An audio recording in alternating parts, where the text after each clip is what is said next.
This is the second video on momentum and impulse, dealing with the third unit of the first semester in conceptual physics. For this one, we have a couple of the same sort of problems that we had in our first one, dealing with just conservation of momentum, but then there's also some questions about impulse. There are really two main factors in this momentum unit, this collisions unit that we need to look at, and one is what does happen with the momentum of the objects. And so we talked about in the last video how the total momentum before equals the total momentum after, and that is true, but we're also going to find out as we get down here to the bottom part of this thing that we can also look at the changes in momentums of the individual objects. And there's also some patterns going on there, which we talked about before break also, but now we're going to take a look at that change of momentum in particular, and then take a look at the overall factors down here in the bottom couple of questions that really are important in terms of what's really going on when these objects collide with each other. How can we make the force bigger or smaller, and what's going on with that? So we'll get to that here in just a couple of moments. So I do want to do both of these problems on the top again, just to kind of go back and review that conservation of momentum one more time. In this case, we have an 8 kilogram object whose velocity we don't know, hitting a 2 kilogram object that has a velocity of 2 meters per second, and then afterwards they stick together, so that's why these objects are bonded together like this, and they have a velocity of 6 meters per second. Once again, it doesn't matter if they stick together or not. The only thing that we can ever kind of make some sort of pattern about when objects collide together is their momentums. So we're not going to look at just the velocity numbers or just the mass numbers. We need to find the momentums.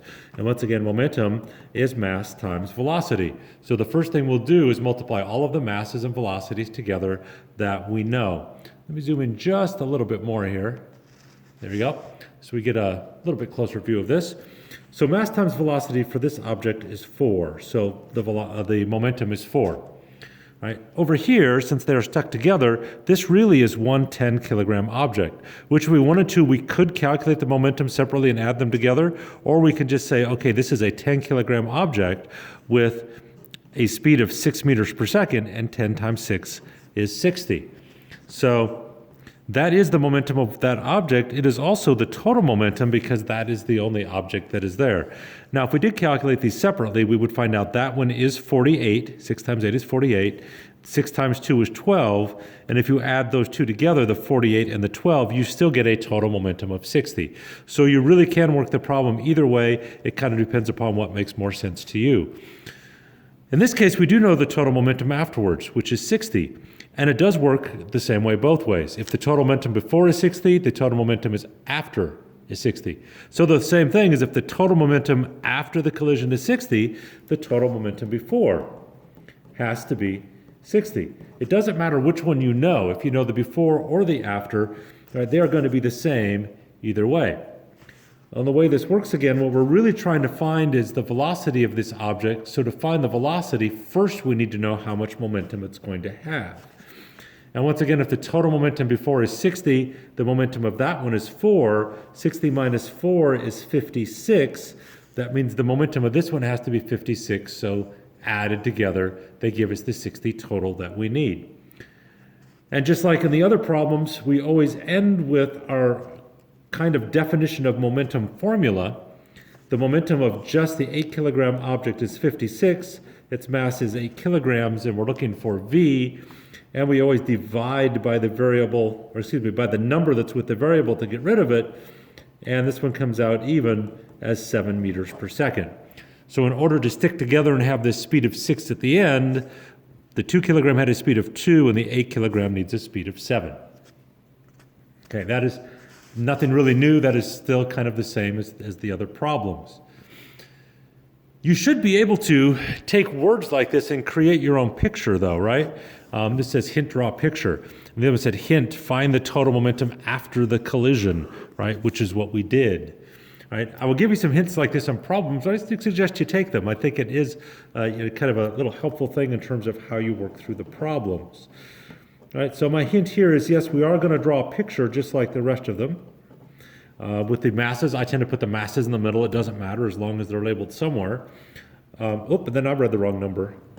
Some of you did that on the quiz today also. All right, so this one has a speed of 4. There we go. And the mass of this one is 20, and its velocity is 0. it is at rest. So once again, doing momentums, right? The momentum of this one is 20, the momentum of this one is 0, and the total on the left is 20. This time we do know the total momentum before the collision. This is all before the collision. After the collision, we still have our two objects. This time they don't stick together, I don't think. And we're going to read from the reading here that the 5 kilogram has a velocity of negative 2.8, I mean it's going that way with 2.8. It might be possible, I guess, if we do the entire problem and find the 4 kilogram one also has a velocity of negative 2.8. They did stick together because they have the same speed, but we won't know that till we work through the rest of the problem. I mean, in this problem, I definitely gave you the fact that they're sticking together. Here, we don't really know. So once again, we find the momentum for what we know. The momentum here is negative 14. The total momentum is 20. So once again, we're looking for a number, some number somehow, so that these two added together give us 20. So just like always, we'll take what we know, subtract the other one. 20 minus a negative 14 is 34. So that is our missing momentum of this object. 34 added to the negative 14 gives us our total momentum of 20 that we need. And once again, we finish our problem by saying that the momentum equals the mass times the speed. So our last step will be to divide, right? So once again, we're going to divide by the number that's with the variable so that we can get rid of it. So we're going to divide out the 4, and 34 divided by 4 is, let's see, 8.5 meters per second. Okay, so once again, to work these problems, what we're looking at is that the total momentum before equals the total momentum after. Another way of looking at that is what's going on with the changes in momentum. So just to kind of help see what was going on with that, I gave you this table to fill some things in. Some of you are doing this as you're doing the numbers, it looked like, which is just fine. But if we just kind of write the things down here, the 5 kilogram object started with a momentum of 20. It ended up with a momentum of negative 14, right? And once again, I was looking for momentum numbers. A bunch of you filled in velocities, but I'm looking for the momentum, right? The 20 kilogram one started with a momentum of 0. It ended up with a momentum of 34. So once again, the momentum before, total momentum was 20. The total momentum after is 20. And that's looking at just the before and the after side. Now what I want to look at is the momentum of the individual objects. So like this 5 kilogram one, before and after. It went from 20 to negative 14. And that means the momentum went down by 34. If you start at a positive 20 and go all the way down to negative 14, you have to count down 34 times. On the other hand, the 20 kilogram one, which started out at 0, ended up at 34. So its momentum went up by 34. And then this is the other rule that happens with all collisions, especially if there's just two objects. When one momentum goes down, the other has to go up by exactly the same amount. That's the only way that the total momentum can stay the same, and that is what happens during collisions. Once again, if we look at these objects individually, it doesn't matter if they stick together, bounce off, which direction, what mass, what velocity, these two things will always be equal and opposite. And then as we defined in class, we've given that a name. It's called the impulse. So when I said, what is the impulse on the object? It is just these numbers. The impulse is the change in momentum. So saying the change in momentum is negative 34 is the same as saying the impulse is negative 34. And for the 20 kilogram object, if the impulse is 34, its impulse is a positive 34. Now we could use the impulse information then to start to look at what goes on with the actual forces involved in a collision. And that is the other part of the collision kind of issues and problems that we look at in physics. One is, about the momentum and the velocities themselves, and the other one is the actual forces involved when the objects are colliding. And this is the number that's important right here. And we've talked about that in class. The only thing, and this goes to number 6, so I guess we could talk about that first and then come back up. It said, explain what factor or factors in the collision you would change to decrease the force. The only way you can change the force is to change the time. Once again, it doesn't matter how large the object is, how much mass it has, how fast it's going. You can make any collision basically have any force of impact by changing the time of impact. The longer that you can stretch out the time, the smaller the force of impact will be. So what factor?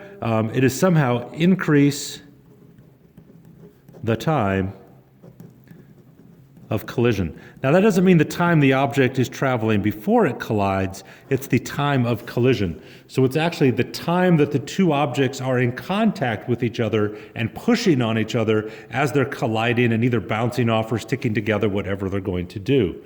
Right? And as we talked about in class, we do that by making things squishy or flexible or whatever term that you want to use. So now going back up to this problem, if we do have a very specific time and we know what the impulse is going to be, we can actually find the actual force in newtons.